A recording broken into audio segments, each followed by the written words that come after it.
Assalamualaikum warahmatullahi wabarakatuh. Alhamdulillahirabbil alamin. Wassalatu wassalamu ala asrafil anbiya'i wal mursalin sayyidina Muhammadin wa ala alihi wa sahbihi ajma'in. La haula wala quwwata illa billahil aliyyil azim.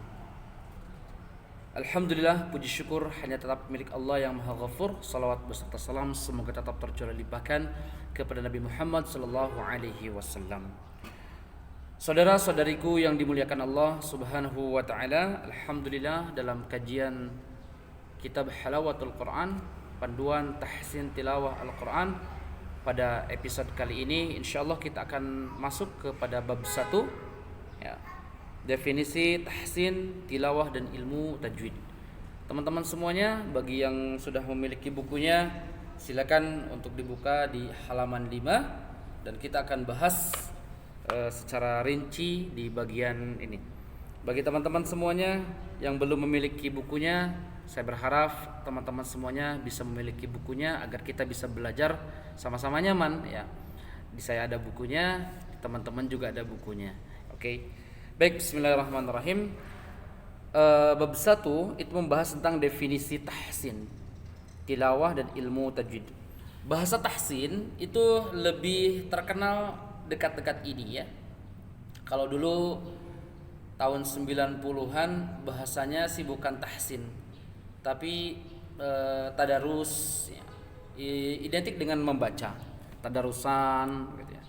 Kemudian baca Quran, kemudian tilawah ya, itu identiknya dengan seperti itu. Tapi baru-baru ini kita dengar bahwa kalimat tahsin ya, itu merupakan satu kalimat yang begitu indah gitu ya. Hampir setiap orang faham dengan tahsin. Kalau berbicara tentang tahsin, pasti berbicara tentang Al-Qur'anul Karim. Pasti berbicara tentang kaifiyah qiraatul Qur'an, cara membaca Al-Qur'an dengan baik dan dengan benar gitu kan. Saudara-saudariku yang dimuliakan Allah Subhanahu wa taala, ya, definisi tahsin. Istilah tahsin itu seringkali dikaitkan dengan aktivitas membaca Al-Quran, ya kan? Ya. Tahsin itu aktivitas membaca Al-Quran. Tahsin itu berasal dari bahasa Arab, dari kata hassana yuhassinu tahsinan, yang artinya adalah memperbaiki, membaguskan, menghiasi, mempercantik, membuat lebih baik daripada semula, gitu kan? Ya. Artinya adalah membaguskan, menghiasi, mempercantik, membuat lebih baik daripada semula. Dan ini definisi tahsin. Ya, orang yang sudah bisa baca Al-Qur'an dengan baik ya, belum tentu benar. Tapi orang yang benar membaca Al-Qur'an itu ketika posisi apa? Tahsinnya sudah bagus. Oh, ini sudah bisa baca Al-Quran, belum tentu tahsinnya bagus ya. Maka ada bahasa ditahsin dulu gitu. Ditahsin dulu itu artinya apa? Diperbaiki dulu. Ya mungkin bacaannya standar lah seperti itu ya. Tapi ketika dia belajar tahsin, itu akan lebih baik, lebih bagus. Ya. Adapun juga sebagian definisi orang yang sudah lancar baca Al-Quran, namun dia tidak memiliki lagu gitu ya. Alhamdulillahi Rabbil Alamin, Ar-Rahmanir Rahim, Maliki Yaumiddin. Standar bacanya.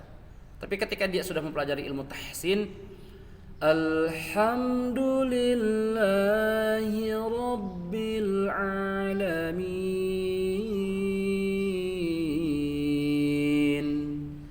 Ar-Rahmanir Rahim, gitu. Mencoba untuk memperbaiki, mencoba untuk membaguskan supaya enak didengar, karena memang Al-Quran harus dibacakan dengan merdu sehingga bisa masuk ke dalam hati seseorang gitu kan. Maliki Yaumiddin, Iyyaka na'budu wa iyyaka nasta'in. Hingga sampai sampai akhir ya. Saudara-saudariku yang dimuliakan Allah Subhanahu wa taala, tahsin Al-Qur'an berarti memperbaiki bacaan Al-Qur'an ya. Ingat, terlebih dahulu Anda sudah harus faham ilmu-ilmu tajwid. Kalau Anda faham ilmu tajwid, insyaallah ya, bacaan Al-Qur'an itu akan mudah diperbaiki dengan lagu apapun ya, dengan nada apapun bisa. Tinggal kita banyak mendengarkan ya, kasratul istima' minal masyayikh, dari para masyayikh yang selalu membaca Al-Qur'an dengan baik dan benar. Gitu kan. Saudara-saudariku yang dimuliakan Allah Subhanahu wa taala, seseorang harus mampu ya, apalagi seorang muslim. Seorang muslim harus mampu membaca Al-Qur'an dengan baik dan sempurna. Artinya apa? Kita dituntut sebagai seorang muslim harus mampu membaca Al-Qur'an dengan maksimal ya. Mengapa demikian? Karena kita orang muslim gitu. Orang muslim, orang mukmin, masa tidak bisa baca Al-Qur'an, kitabnya, panduannya ya. Nanti kalau seandainya ada, mohon maaf, misalkan misionaris ya, ataupun saudara-saudara sebangsa kita sebagian ya, takutnya gitu kan, menguji kita apakah kita sudah baik berinteraksinya dengan Al-Qur'an atau tidak, apakah sudah bagus atau belum bacaan Al-Qur'anul Karim kita gitu kan. Nah, maka kewajiban seorang muslim ya, senantiasa wajib hukumnya untuk bisa membaca Al-Qur'an dengan baik ya. Tidak ada alasan, karena kalau banyak alasan berarti dia termasuk orang-orang yang melalaikan Al-Qur'anul Karim. Afala yatadabbaruna Al-Qur'an am ala qulubin afqaluha. Maka tidaklah mereka menghayati Al-Qur'an atau hati mereka yang sudah terkunci. Hati-hati ya. Kalau orang yang sudah terkunci hatinya, lihat Al-Qur'anul Karim itu seperti hal yang biasa saja ya. Tetapi kalau yang terbuka hatinya, melihat Al-Qur'an itu Masya Allah akan bergetar hatinya ya. Baik. Nah, jadi kewajiban kita sebagai seorang muslim adalah wajib untuk bisa membaca Al-Qur'anul Karim dengan baik dan benar gitu kan. Mengapa demikian? Karena waktu kita untuk belajar sangat banyak sekali. Sangat banyak sekali waktu kita untuk belajar Al-Qur'anul Karim. Ibarat, kalau diibaratkan, sehari semalam waktu yang Allah berikan kepada kita ada 24 jam. Dari 24 jam itu masa tidak ada 1 jam pun untuk mengkhususkan waktu dengan Al-Qur'anul Karim. Selama 1 minggu kurang lebih kita diberikan usia untuk hidup itu ya, tinggal kalikan saja 24 jam dikali 1 minggu, berarti 168 jam ya. Kurang lebih sekitar 168 jam. Ya, dari 1 minggu itu 1 hari untuk memperbaiki Al-Qur'an. Datangi guru-gurunya. Datangi guru-guru Al-Qur'an untuk memperbaiki bacaan-bacaan kita.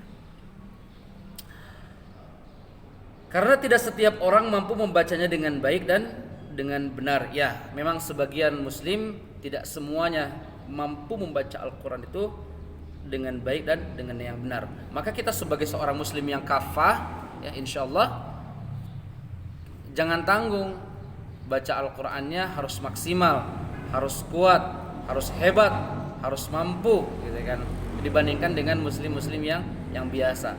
Kita niatkan bahwa kita sebagai seorang muslim yang luar biasa yang mampu membaca Al-Qur'an dengan maksimal.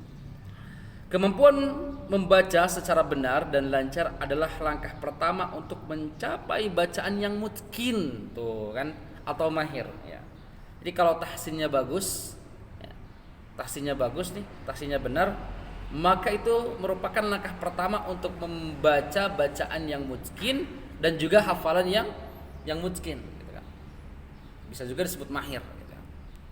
Kalau ada seorang penghafal Quran, dia masih terbata-bata, wah ini masih diragukan. Orang yang sudah hafal Quran itu bacaannya sudah harus bacaannya harus mutqin dan juga mahir. Allah Subhanahu wa taala memerintahkan agar membaca Al-Qur'an dengan benar dan khusyuk ataupun disebut dengan tartil ya. Sesuai dengan firman Allah Subhanahu wa taala ya. Auzid 'alaihi warattilil Qur'ana tartila. Dan bacalah Al-Qur'an itu dengan perlahan-lahan, dengan tartil. Perlahan-lahan di sini maksudnya ditadaburi ayatnya, dibenarkan bacaannya, jangan sebatas baca saja gitu kan. Nah, tadi kan memang dalam sebuah hadis dikatakan, al-mahiru bil Qur'an ma'as safaratil kiramil bararah. Orang yang lancar membaca Al-Qur'an itu akan bersama para malaikat yang mulia, gitu kan. Walladzi yaqra'ul Qur'an wa yatata'ata fi wa huwa 'alaihi syaqun falahu ajran. Dan orang yang membaca Al-Qur'an dalam keadaan posisi terbata-bata juga dapat mendapatkan pahala. Pahalanya berapa? 2. Cuman 2 pahala, gitu kan. Tetapi orang yang mahir membaca Al-Qur'an itu bersama para malaikat, Masya Allah. Nah, maka di sini tingkat tartil itu adalah benar ya. Ya. Jadi jangan terburu-buru, jangan terlalu pelan gitu kan, tetapi tartil saja, sedang baca Al-Qur'an. Kecuali kalau posisi kita ya sudah tingkat mahir ya, boleh kita membaca Al-Qur'an dengan dengan bacaan yang tadwir ya. Tadwir itu pertengahan sih kalau tadwir. Hadar ya. Hadar itu bisa lebih cepat ya. Boleh, tidak masalah, tapi tetap dengan menjaga kaidah-kaidah ilmu tajwid ya. Nah, tartil itu ya sederhana saja ya. Saudaraku yang dimuliakan Allah Subhanahu wa taala, Rasulullah sallallahu alaihi wasallam bersabda, "Innallaha yuhibbu an yuqra'al Qur'ana kama unzila." Ini luar biasanya sekali. Innallaha, sesungguhnya Allah, yuhibbu, sangat mencintai, ayyuqra'al Qur'ana, dibacakan Al-Qur'an itu ya, kama unzila, seperti halnya diturunkan. Lihat, Al-Qur'anul Karim diturunkan dari Allah Subhanahu wa taala melalui malaikat Jibril, dari malaikat Jibril kepada Nabi Muhammad sallallahu alaihi wasallam ditalaki, gitu kan? Nah, itu dibaca dengan bacaan apa? Dengan bacaan yang bagus gitu, teman-teman. Sehingga ketika bacaan yang baik, maka Rasulullah sallallahu alaihi wasallam bersabda, "Innallaha", sesungguhnya Allah, "yuhibbu ayyuqra'al Qur'ana", sangat senang, sangat bahagia, sangat gembira gitu kan. Al-Qur'an itu ya, dibaca kama unzila, seperti halnya diturunkan. Jadi kalau dari Nabi Muhammad sallallahu alaihi wasallam ditalaki kepada para sahabat mentalaki lagi kepada tabi'in, dan tabi'in hingga sampai kepada tabi'in, ulama-ulama besar gitu kan, kepada para ustaz, pada para asatidz gitu kan, hingga sampai kepada kita. Nah, jangan salah, kenapa bacaan kita belum bagus gitu. Ya, sedangkan dari atasnya bagus kok kitanya enggak gitu kan. Nah gitu teman-teman ya. Masih banyak hari ini saudara-saudari kita yang bacaan Al-Qur'annya belum bagus. Ya, bukan salah di atasnya, tapi salah ada di siapa? Ada di diri kitanya gitu. Kitanya yang kurang maksimal ya. Artinya harus banyak berlatih teman-teman ya. Pemain sepak bola saja tidak akan dijadikan sebagai pemain timnas gitu kan kalau dia tidak banyak berlatih. Tetapi kalau dia diketahui banyak berlatih dan punya prestasi gitu kan, maka dia juga akan apa? Akan dipilih mungkin sebagai pemain nasional seperti itu. Kemudian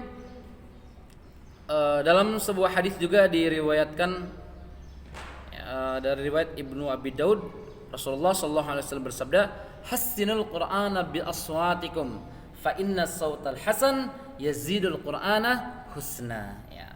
Baguskanlah Al-Qur'an dengan suaramu. Sesungguhnya kita sebenarnya punya daya tarik suara yang bagus ya. Tergantung kitanya apakah kita melatih atau tidak. Baguskanlah Al-Qur'an dengan suaramu ya. Karena sesungguhnya suara yang bagus menambah keindahan Al-Qur'an ya. Karena sesungguhnya suara yang bagus menambah keindahan Al-Qur'anul Karim. Saudara-saudariku yang dimuliakan Allah Subhanahu wa taala, kalau bacaan Al-Qur'an kita bagus ya, indah, enak, itu enak didengar oleh kita, juga orang yang mendengar di sekeliling kita ya.